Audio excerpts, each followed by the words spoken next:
辻本さんの考えているその民主主義っていう、はい、教えて、はい、私は共感と参画、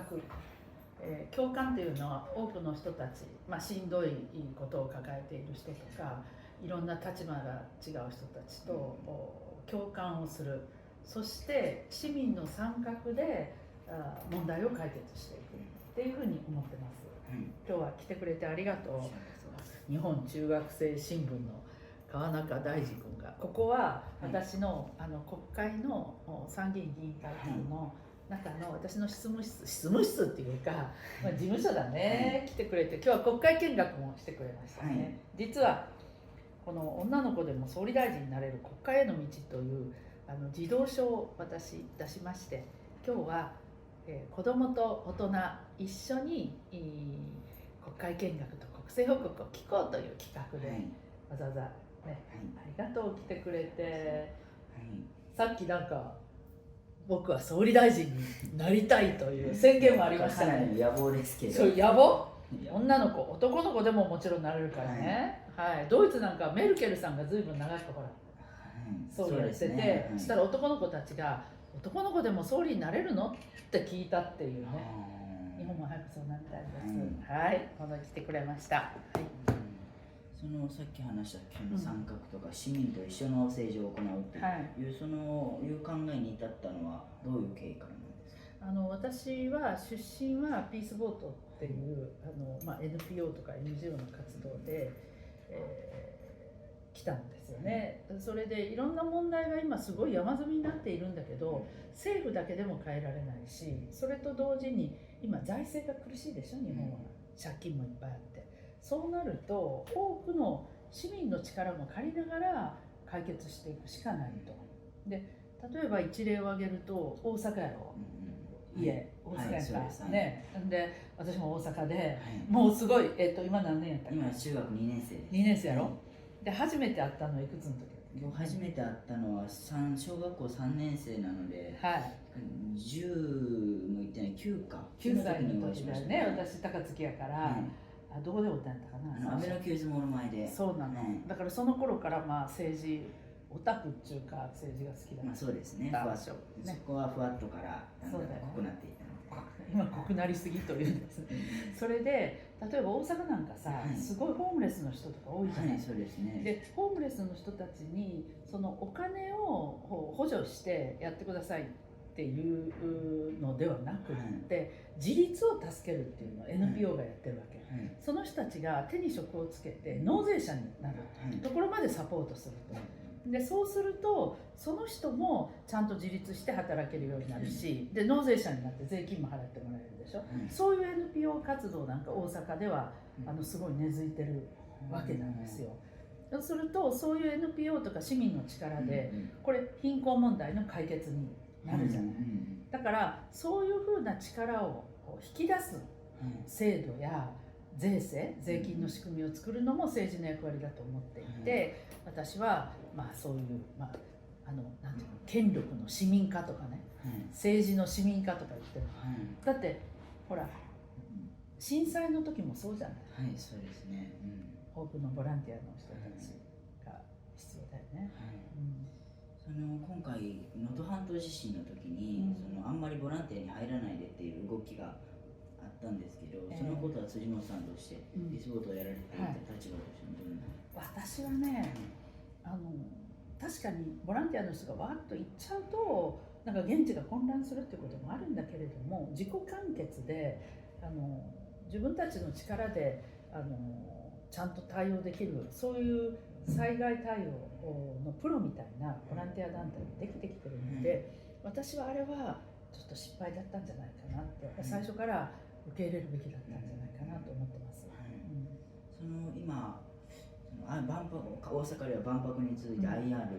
カジノが行われそうになっていて、その市民がその住民投票を行うべきだっていうことを署名を集めて、でも議会は否決したっていう、そういう流れがあって、その政治を市民のものにって言ってる辻本さんとしてはどんなその起こりでも？いやすんごい悔しかった。だってあれね、特に大阪は維新やんか。これおかしいと思わへん？維新は都構想とか言って住民投票が大事だとか、住民投票は民主主義の基本だとか言って1回否決されても2回も都構想の住民投票やったじゃん、なんでカジノ IR のね、住民投票をやらないのっていうので二枚舌なんですよ。ですからこれは許されないというように私は思ってます。でカジノ IR は大阪にはいりません。もうねこれはまだ間に合う、止められると思ってるので、反対の声を高めていきたいと思ってます。どういうところがその IR カジノのダメだという？いやだってさ、ギャンブルって博打でしょ、それで経済成長なんてもうないよ。一昔前ならねそういう話もあったけれども、ちょっと古いと思うの、ああいう大きな施設を作って。でコロナの後特にひどいと思うし、それと同時にギャンブル依存症のことっていうのは日本深刻で、大阪ってさ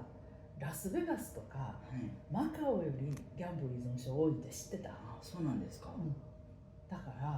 らもう絶対いらんわ。その今この学校教育の中でも、その依存症に対しての教え方が、依存症ダメなんですよみたいな形で言って、なぜ依存症になるのかだったりとか詳しく教えられていないということが、だんだんと逆にギャンブルにはまっていく理由になってしまってるんじゃないかなと思うんですよね。で教育に関して僕はその主権者教育というその一人一人がその意見を持って考える教育が必要だっていうことを言ってるんですけど、全くそれがもう今の教育の現状でできていないということで、その辻野さんに変えてほしいなと思ってるんですけど。いや私変えたいです。主権者教育ってもう基本だと思うのね。で特にヨーロッパとかすごい子供の時から学校で選挙のこととか政治のこととかちゃんと教えていく。で主権者として例えば仕事を持った時にすごい派遣労働でひどい扱いをされても、実はこれ労働法制でここは守られてるはずだとか、自分からおかしいっていう声を上げていいとか知らない人いっぱいいるわけよ、若い子でもね。でやっぱりそういう主権者教育をしていく。でそのためには、教育を変えることだけじゃなくって、そういうことを重視する政治を変えなきゃいけないと。だからさ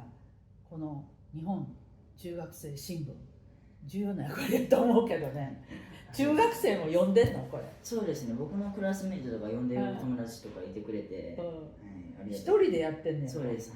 すげえな。住民投票と似たような形でその国民が発議をして、その国民が投票して、で拒否権とか決定権とかを国民にも持つそのイニシアチブとか、そういう制度が僕は必要なんじゃないかなと思って、立憲民主の杉尾さんだったりとか自民党の船田さんだったりとか、超党派を組んでやろうとしているということで、その辻本さんはどのように考えてますか？レファランダムっていうか、例えば原発をどうするかとかさ、こういうの国民投票にかけてもいいと思うわけで、そういう課題っていくつかあるので、私たちは重要な課題を直接みんなの投票で方向性を決めることができるようなことは賛成なんですよ。ただ憲法の国民投票っていうのは今えらい言われてるけれども、この憲法の国民投票もそれから住民投票的な課題別のこの国民投票も国民からの声が上がってくるってことが大事だ。だから大阪なんかだったらカジノの賛否を問いたいって住民から声が上がってきて、でもそれを維新の行政は否決したわけだけど、で憲法で言えば今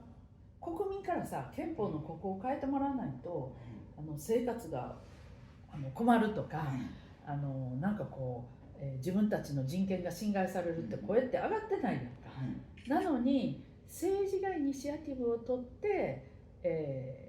憲法を変えたり変な住民投票をしたりっていう危険性もあるわけですよ。だから民主主義っていうのは時々狂うって言われてて、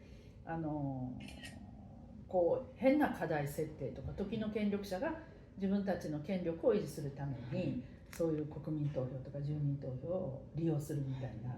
こともあるので、そこはちょっと要注意だと思ってます。辻本さんとしてその杉尾さんなどが入っている超党派に入ろうとか、そういうのは考えてる？一緒にやりたいと思います。その話が変わるんですけど、その辻本さんが、僕もそのツイッターとか見てたら、なんかそのネット右翼の方たちが叩いたりとかされてると思うんですよね。かなり傷ついてるとも思うんですけれども、その人たちがなぜ生まれるのかと思います。これはね、今深刻な問題になってきていて、私一人の問題ではないし、それから学校なんかないか？学校はいじめとかは特に僕の学校はないんです。それでこの大地君は叩かれてないの？僕も叩かれて、ネット右翼の方たちに叩かれたりはしたの。やっぱり、それで私とかだとまだ公人っていうか、発言する機会があるから打ち返すことができるんだけど、学校とか会社ですごい弱い立場の人がネットにさらされたりとか、それでいじめに遭うっていうようなこと、これはもう声を上げられなくって間違ったら自殺してしまうなんてことになってる。なので今国会で言われてるのは、一つは政治でこの、SNS の悪用みたいなもので民主主義が歪められるんじゃないかと、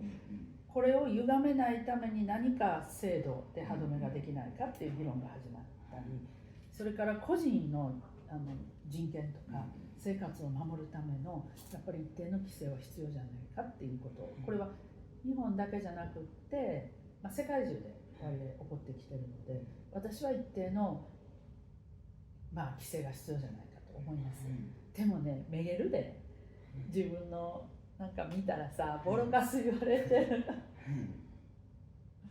ちょっと最近減ってるけどね。なんかね、安倍政権が終わったら減ったのよ。そうなんですか。どう関係あるのかがよくわかんない。今その撮ってる動画、取材をしてる日がこの8月9日の、長崎の原爆の日ということで、その核抑止論が今、その日本の一部の議員の中でも言われてたりしてるんですけど、僕はそれはおかしいと思ってて、その辻本さんとしてその核抑止論はどう反応される？いや、私もおかしいと思いますよ。抑止にならない、持ってるから使うわけであって、それで今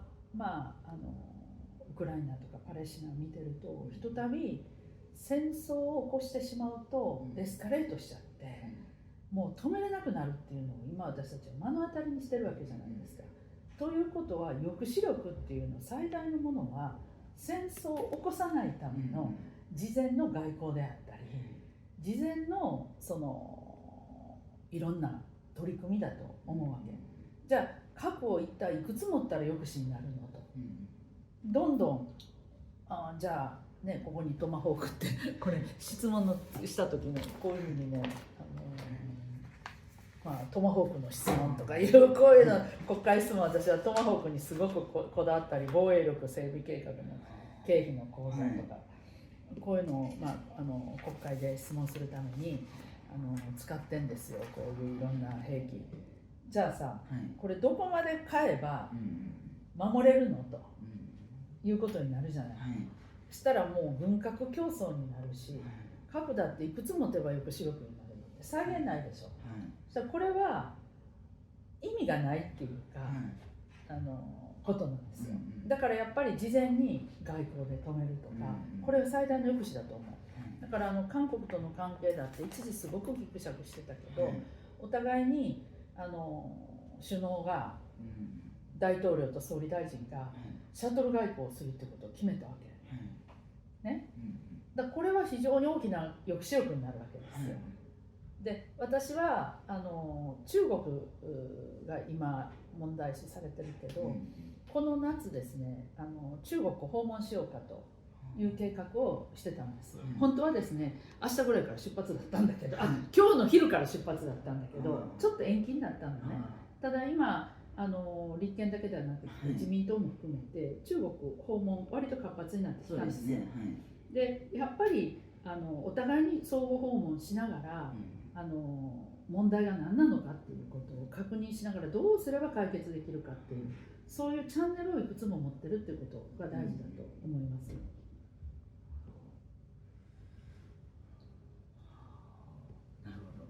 なるほど。なんかすっごいいっぱい質問考えてきたの。岸田さんのご著書に核なき世界っていう本があるんですけど、その本にはその NPT 体制とか、その CTBT の体制はその核をなくすための現実的なやり方だけれども、その核兵器禁止条約は逆にその核保有国と非核保有国の間にその対立というか隔たりが生まれるみたいなことが書かれてたんですけれども、その辻本さんとして。いや、私は核禁条約に日本も参画すべきだと、だって唯一の被爆国でしょ、何を言っとるかと、もう岸田さんそれで広島選出の議員なのに、何をねばけたことを言ってるのかと思うよ。やっぱりちゃんとこの核禁条約を日本も批准して、そして、核を持ってる国を説得すると。で日本は特殊な位置にあるわけじゃない。今日もねみんなで黙祷したけれども、広島と長崎に核を落とされて、これだけ被害が今も続いていると、何世代にもわたって続きます。でそういうことをやっぱり全国に全世界に言って回るのが日本の役割だと私は思います。その立憲民主党が政権を取ったりとかしたら、その核兵器禁止条約の署名批准されると、した方がいいと思ってるし、まず会議に参加しなきゃ、参加もしてないでしょ。そうですね、オブザーバーとして。あとは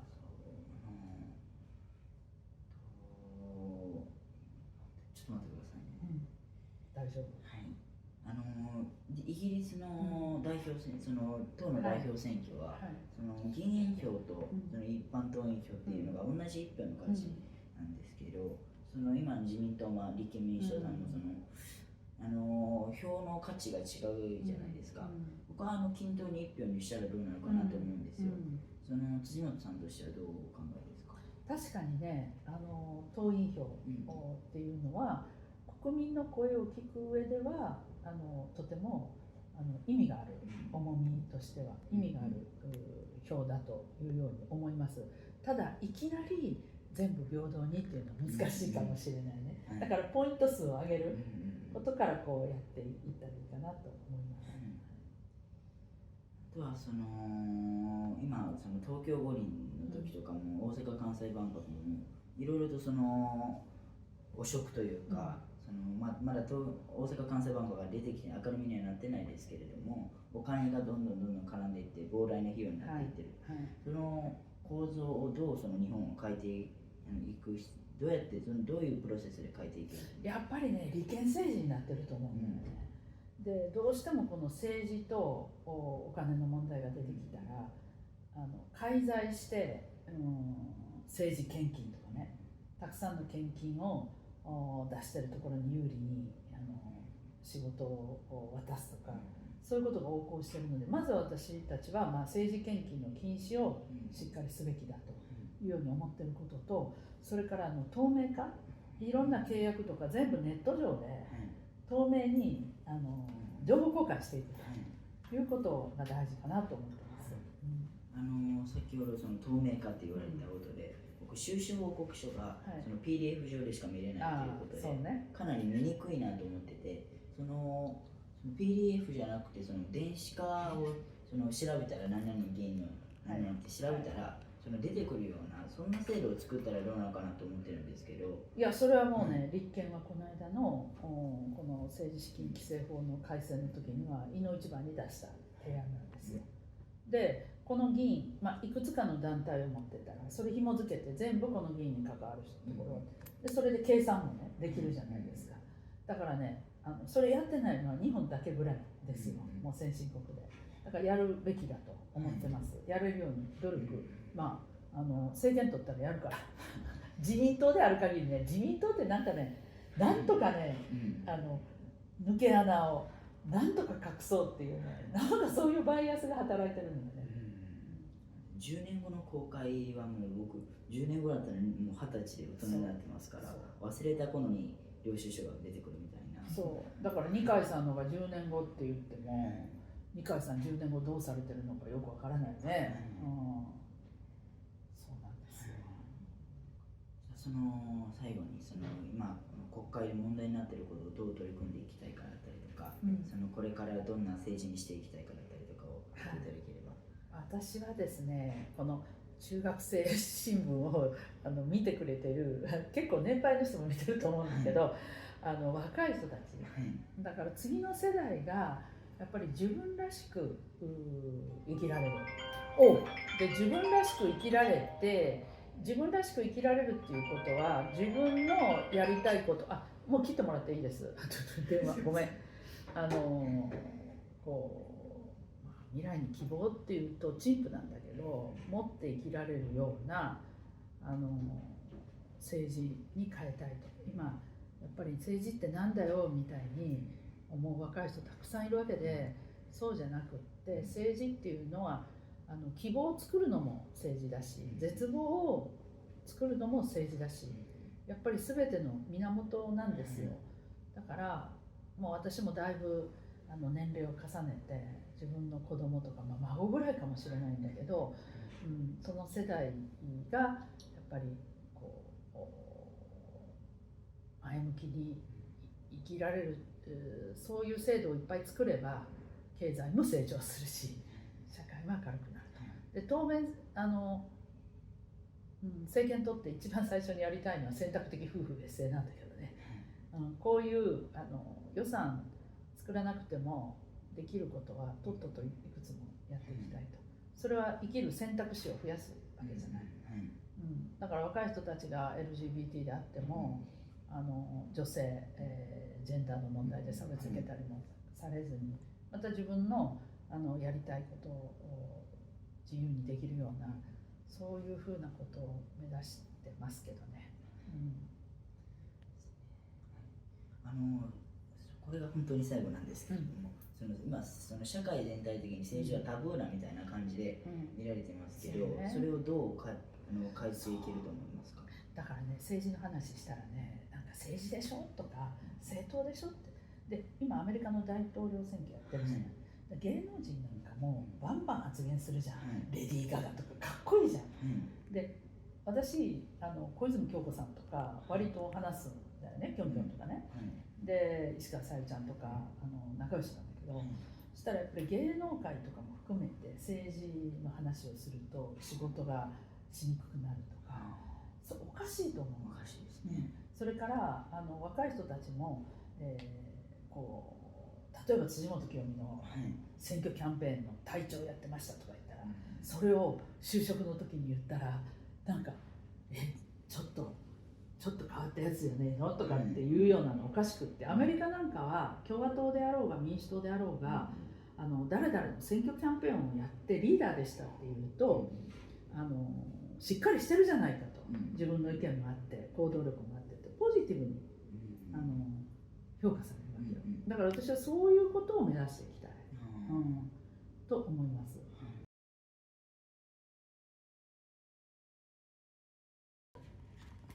ぜひね、こういうなんかこう次の世代、小学校高学年から中学校の人たちに読んでほしい本です。とにかく若者、応援していきたい。ありがとう。ありがとうございます。